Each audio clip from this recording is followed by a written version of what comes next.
Hello everyone, welcome back to Sankala YouTube channel. So ಇವತ್ತು ನಿಮ್ಮ ಮುಂದೆ ನಾನು ಮಿಕ್ಸ್ ಬಾಜಿ ಅಥವಾ ಎಲ್ಲ ತರಕಾರಿ ಹಾಕಿಬಿಟ್ಟು ಪಲ್ಯನ ಯಾವ ಥರ ಮಾಡೋದಂತ ಹೇಳ್ಬಿಟ್ಟು ತೋರಿಸ್ಕೊಡ್ತೀನಿ. ಸೊ ರೆಸಿಪಿನ ಸ್ಟಾರ್ಟ್ ಮಾಡೋಕ್ಕಿಂತ ಮುಂಚೆ ಯಾರು ಚಾನಲ್ ಸಬ್ಸ್ಕ್ರೈಬ್ ಮಾಡಿಲ್ಲ ಮಾಡಿಕೊಡಿ ಅಂತ ಹೇಳ್ತಾ ನಾನು ಇವತ್ತಿನ ರೆಸಿಪಿನ ಸ್ಟಾರ್ಟ್ ಮಾಡ್ತಾ ಇದ್ದೀನಿ. ಸೊ ನಾನಿಲ್ಲಿ ಮಿಕ್ಸ್ ಬಾಜಿಗೆ ಯೂಸ್ ಮಾಡಿರೋ ತರಕಾರಿ ಬಂದುಬಿಟ್ಟು ಕ್ಯಾರೆಟು, ಆಲೂಗಡ್ಡೆ, ಬೀನ್ಸು, ಟೊಮ್ಯಾಟೊ. ಸೊ ಇಷ್ಟು ಇಂಗ್ರೀಡಿಯೆಂಟ್ಸ್ ಯೂಸ್ ಮಾಡ್ಕೊಂಡ್ಬಿಟ್ಟು ನಾನು ಸಬ್ಜಿನ ಮಾಡ್ತಾ ಇರೋದು. ಸೊ ಮೊದಲನೇದಾಗಿ ನಾನು ಒಂದು ಕಡಾಯಿ ಇಟ್ಬಿಟ್ಟು ಬಿಸಿ ಆದ ನಂತರ ಅದಕ್ಕೆ ಎಣ್ಣೆನ ಹಾಕ್ಕೊಂಡಿದ್ದೀನಿ. ಎಣ್ಣೆ ಬಿಸಿ ಆದ ನಂತರ ಇದಕ್ಕೆ 1 ಟೇಬಲ್ ಸ್ಪೂನ್ ಆಗೋಷ್ಟು ಸಾಸಿವೆ, ಆಮೇಲೆ 1 ಟೇಬಲ್ ಸ್ಪೂನ್ ಆಗೋಷ್ಟು ಜೀರಿಗೆನ ಆ್ಯಡ್ ಮಾಡ್ಕೊಳ್ಳೋಣ. ಜೀರಿಗೆ ಸಾಸಿವೆ ಫ್ರೈ ಆದ ನಂತರ ಇದಕ್ಕೆ ನಾವು ಕಟ್ ಮಾಡಿ ಇಟ್ಕೊಂಡಿರೋವಂಥ ಈರುಳ್ಳಿನ ಸೇರಿಸ್ಕೊಳ್ಳೋಣ. ಈರುಳ್ಳಿ ಜೊತೆ ಕರಿಬೇವನ್ನ ಸಹ ಅದಕ್ಕೆ ಆ್ಯಡ್ ಮಾಡ್ಕೊಳ್ಬೋದು. ಈರುಳ್ಳಿನ ನಾನು ಚೆನ್ನಾಗಿ ಎಣ್ಣೆ ಒಳಗಡೆ ಫ್ರೈ ಮಾಡ್ಕೊಳ್ಬೇಕು. ಆಲ್ಮೋಸ್ಟ್ ಬ್ರೌನ್ ಕಲರ್ ಬರೋ ತನಕ ಚೆನ್ನಾಗಿ ಫ್ರೈ ಮಾಡ್ಕೊಳ್ಬೇಕು. ಮೀಡಿಯಮ್ ಫ್ಲೇಮ್ ಇಟ್ಬಿಟ್ಟು.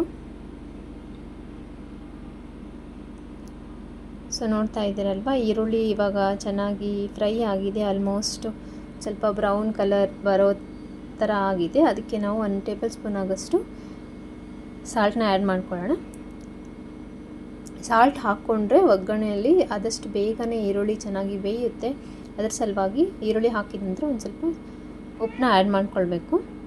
ಇವಾಗ ಈರುಳ್ಳಿ ಚೆನ್ನಾಗಿ ಬೆಂದಿದೆ. ಇದಕ್ಕೆ ನಾವು ಕಟ್ ಮಾಡಿ ಇಟ್ಕೊಂಡಿರುವಂಥ ಕ್ಯಾರೆಟು, ಬೀನ್ಸು, ಅದಾದ ನಂತರ ಆಲೂಗಡ್ಡೆ.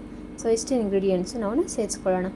ಸೊ ಯೂಶ್ವಲಿ ಮಿಕ್ಸ್ ಬಾಜಿ ಮಾಡ್ಕೊಳ್ಳೋಕ್ಕೆ ಈ ಇಂಗ್ರೀಡಿಯೆಂಟ್ಸು ಸ್ವಲ್ಪ ಟೈಮ್ ಹಿಡಿಯುತ್ತೆ ಬೇಯೋಕ್ಕೆ. ನಿಮಗೆ ಆಪ್ಷನಲ್, ನೀವು ಡೈರೆಕ್ಟಾಗಿ ಕಟ್ ಮಾಡಿಬಿಟ್ಟು ಹಾಕ್ಕೊಳ್ಬೋದು ಒಗ್ಗರಣೆ ಒಳಗಡೆ. ಇಲ್ಲಾಂದರೆ ಇದನ್ನ ಸಪ್ರೇಟಾಗಿ ಬೇಯಿಸ್ಕೊಂಡು ಬಿಟ್ಟು ನಾವು ಪಲ್ಯನ ಮಾಡ್ಬೋದು. ನಾನಿಲ್ಲಿ ಕಟ್ ಮಾಡಿ ಇಟ್ಕೊಂಡಿರೋವಂಥ ತರಕಾರಿನ ಡೈರೆಕ್ಟಾಗಿ ಸೇರಿಸ್ಕೊಳ್ತಾ ಇದ್ದೀನಿ. ಸೊ ಇದು ಹಾಕಿದ ನಂತರ ಆಲ್ಮೋಸ್ಟ್ ಒಂದು 10 to 12 ಮಿನಿಟ್ಸ್ ಆದರೂ ನಾವು ಬೇಯಿಸ್ಕೊಳ್ಬೇಕು. ಬಿಕಾಸ್ ಎಲ್ಲ ತರಕಾರಿ ಗಟ್ಟಿಯಾಗಿರೋದ್ರಿಂದ ಒಂದು ಸ್ವಲ್ಪ ಟೈಮ್ ಹಿಡಿಯುತ್ತೆ ಇದು ಬೇಯೋಕ್ಕೆ. ಸೊ ನಾನು ಕಡಾಯಿದು ಲಿಡ್ನ ಕ್ಲೋಸ್ ಮಾಡ್ಕೊಂಡ್ಬಿಟ್ಟು ಅದನ್ನ ನೀಟಾಗಿ ಬೇಯಿಸ್ಕೊಳ್ತಾ ಇದ್ದೀನಿ. ಇಲ್ಲಿ ನೋಡ್ತಾ ಇದ್ದೀರಲ್ವ,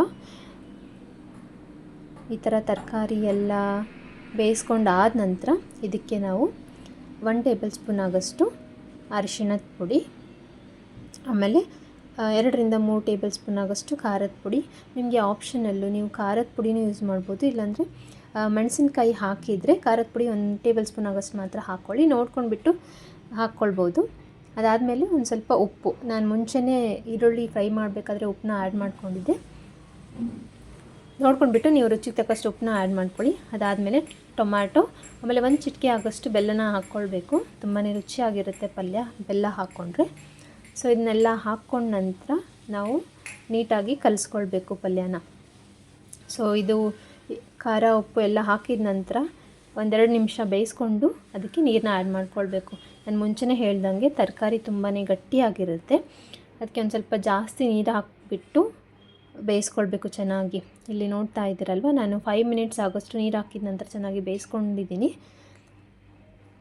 ಇದೆಲ್ಲ ತರಕಾರಿ ಬೇಯೋಕ್ಕೆ ಒಂದು ಸ್ವಲ್ಪ ಟೈಮ್ ಹಿಡಿಯುತ್ತೆ. ಇದನ್ನು ಮೀಡಿಯಮ್ ಅಥವಾ ಹೈ ಫ್ಲೇಮ್ ಒಳಗಡೆ ಒಂದು 5 to 6 ಮಿನಿಟ್ಸ್ ಆದರೂ ಪುನಃ ನಾವು ಬೇಯಿಸ್ಕೊಳ್ಬೇಕು.